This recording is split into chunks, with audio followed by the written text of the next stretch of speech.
Agora vamos para mais uma aula sobre equilíbrios químicos.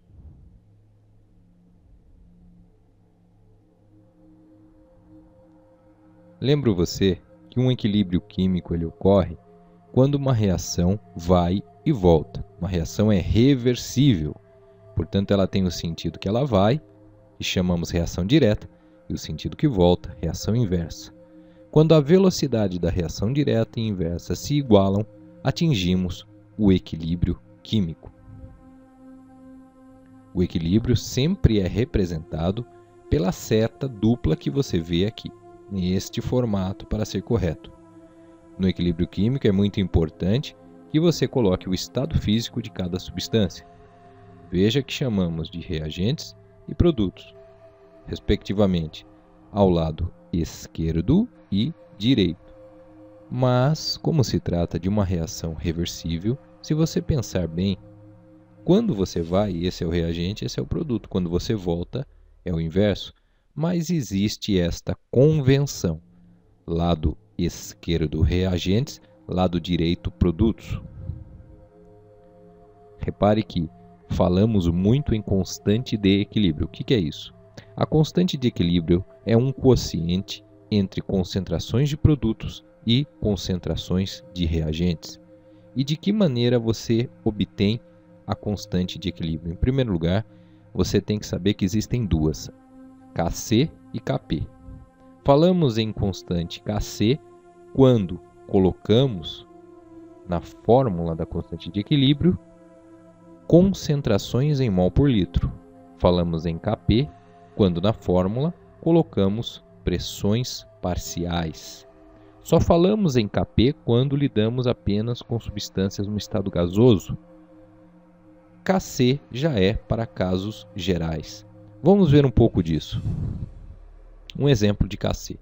Você tem aqui um equilíbrio, uma reação química, onde ocorre equilíbrio químico. Você está vendo a equação devidamente balanceada. Na constante de equilíbrio, sólido e água não entram. Em cima, sempre produtos, embaixo, reagentes. Veja que temos aqui os produtos C e D e os reagentes A e B. Todos entram na expressão da constante de equilíbrio, porque temos estado gasoso, portanto, D é elevado à quarta, B é elevado ao cubo e A é elevado ao quadrado. Veja como é o Kp, a constante de equilíbrio baseada em pressões parciais. Aqui todo mundo é gasoso. Se alguém não fosse gasoso, não entraria nessa conta. Veja que aqui não entra sólido, não entra líquido e não entra também quem está aquoso. Toda mistura gasosa é composta, logicamente, por várias substâncias no estado gasoso. Cada substância separadamente faz uma pressão no recipiente. Essa é a pressão parcial da substância, a pressão que ela exerceria se estivesse sozinha. A soma das pressões dá a pressão total. Então isso que é a pressão parcial. Os dados serão fornecidos no exercício. Veja, você segue a mesma lógica. Produtos em cima, reagentes embaixo. Pressão parcial de C vezes a pressão parcial de D elevado à quarta, sobre a pressão parcial de B elevado ao cubo, vezes a pressão parcial de A elevado ao quadrado. Veja que quando você tem mais de um componente entre produtos ou entre reagentes na expressão da constante de equilíbrio, eles aparecerão multiplicando entre si. Outro exemplo para Kp. Veja que temos alguém no estado aquoso, ou seja, dissolvido em água, alguém gasoso, alguém sólido e outro produto no estado gasoso. Neste caso, o cara que é aquoso não entra, que é o reagente A. E o produto C também não entra porque está no estado sólido. Temos apenas um representante dos produtos, que é a substância D. Pegamos a pressão parcial de D e levamos à quarta. E apenas um representante dos reagentes, portanto, pressão parcial de B elevada ao cubo. Então, obter a expressão da constante de equilíbrio é algo muito tranquilo. Vamos adiante. Agora veremos 3 exercícios de aplicação deste assunto. Você tem aqui um equilíbrio químico, um equilíbrio comum.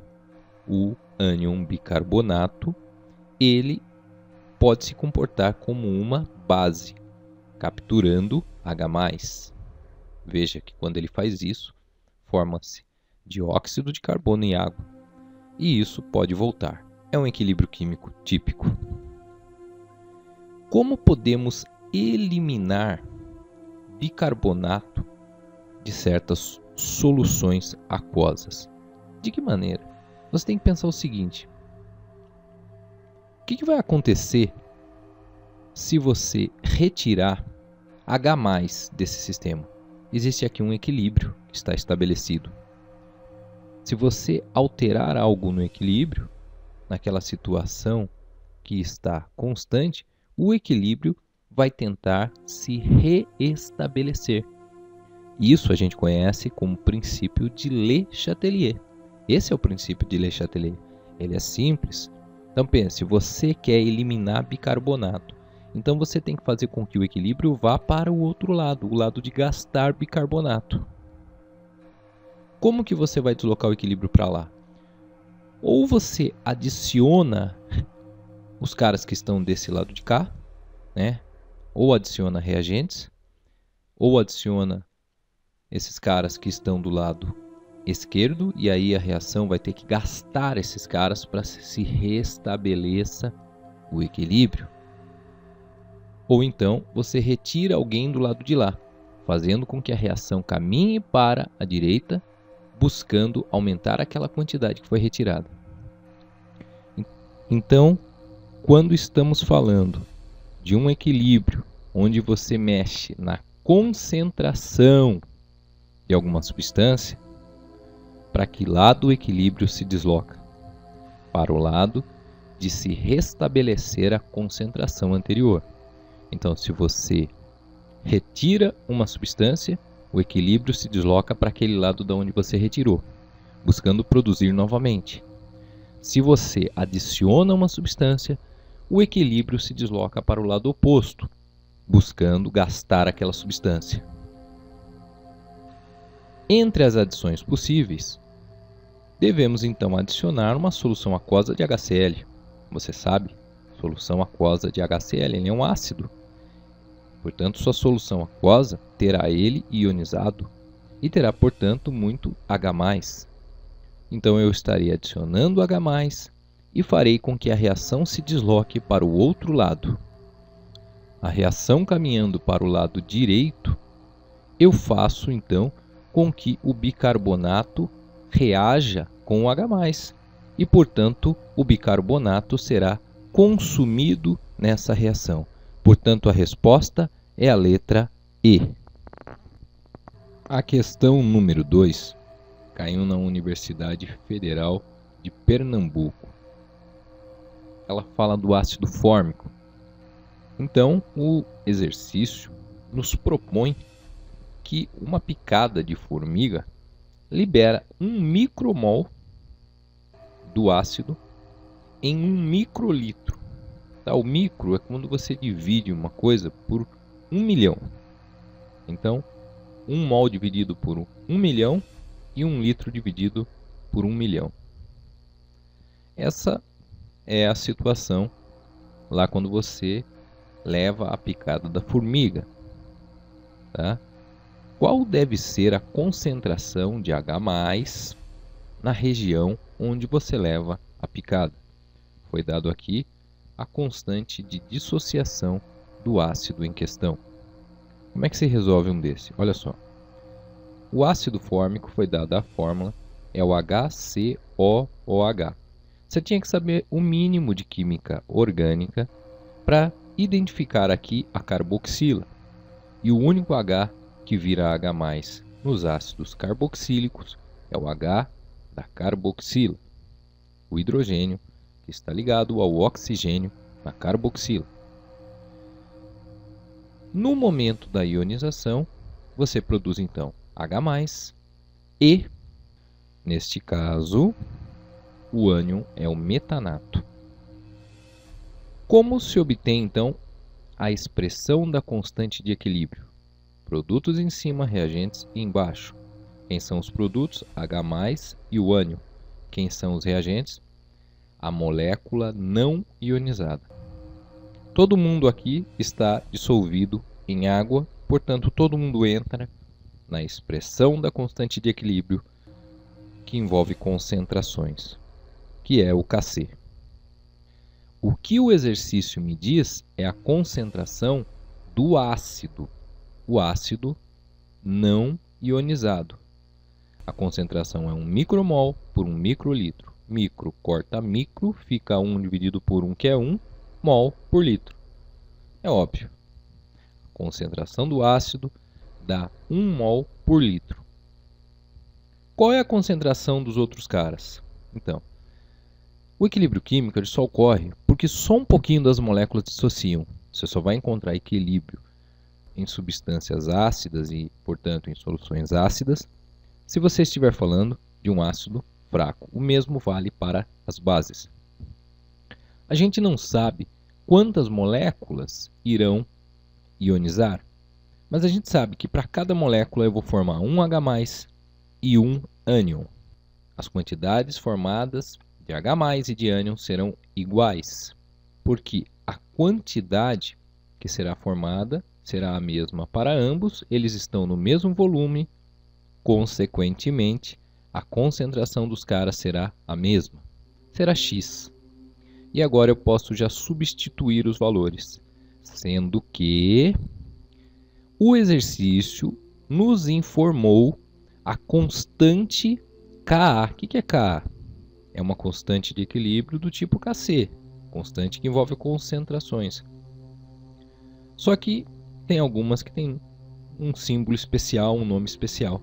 Como você está lidando com ácidos fracos, a gente chama a constante Kc de Ka. Se fosse uma base fraca, Kb.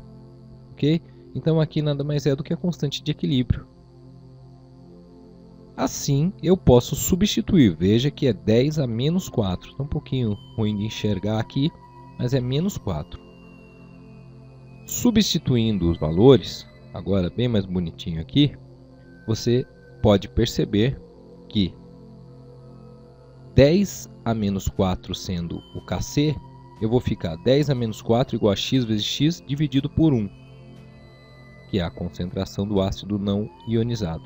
Isso vai dar 10 a menos 4 igual a x ao quadrado. O quadrado, quando passa para lá, você sabe, vira raiz quadrada. Como é que se extrai raiz de uma potência?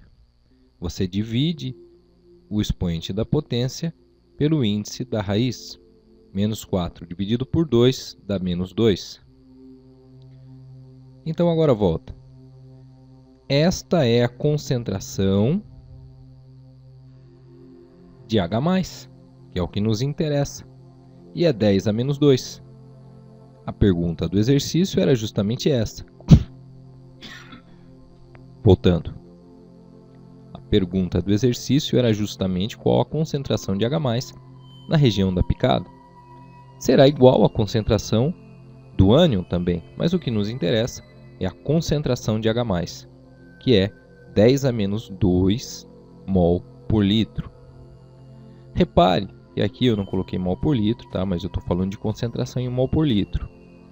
Repare que esse exercício, por ser de 2001, ele usa o símbolo M grandão para identificar mol por litro, mas isso é errado, não se usa mais isso hoje em dia, não faça isso no vestibular. Só que se você tiver também num vestibular que não te der alternativa, passa por cima. O importante é que você sabe que a resposta é 10 a menos 2. A resposta é a letra C.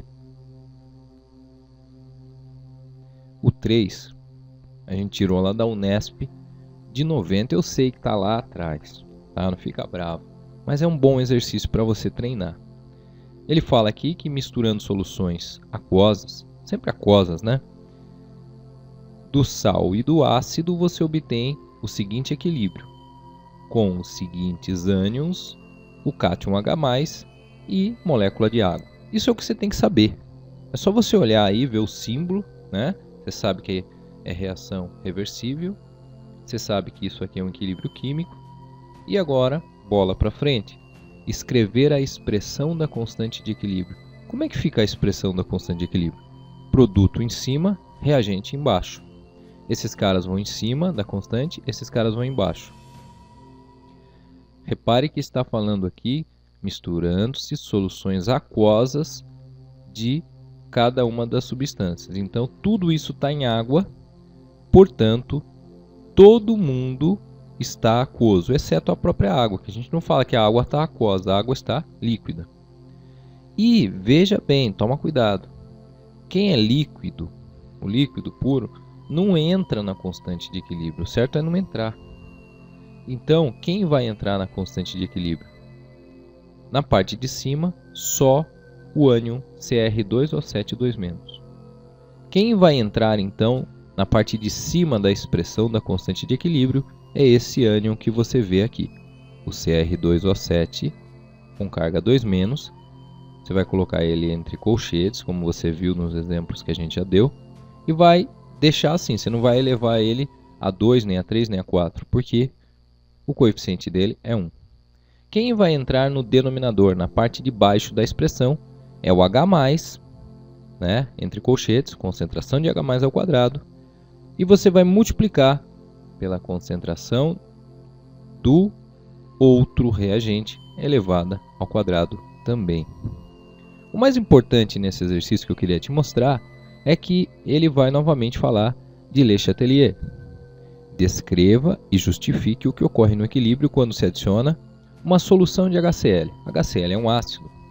Em solução aquosa está cheio de H+. Se eu adicionar nesse equilíbrio H+, o que vai acontecer? Princípio de Le Chatelier. Você teve uma perturbação no equilíbrio. Você vai tentar reverter isso. Fazer ele voltar ao que era. Se eu adiciono H+, se eu aumento a quantidade de H+, eu vou gastar esse H+. E para isso, o equilíbrio vai cair para o lado de lá. Ok? Então, o que vai acontecer? O equilíbrio vai se deslocar para a direita. Segunda situação. Se eu adicionar uma solução de cloreto de zinco, sabendo-se que o ZnCr2O7 é um sal solúvel, mas o ZnCrO4 é um sal pouco solúvel. O que vai acontecer é que, adicionando cloreto de zinco, vai entrar zinco na solução. Ó, não tinha zinco.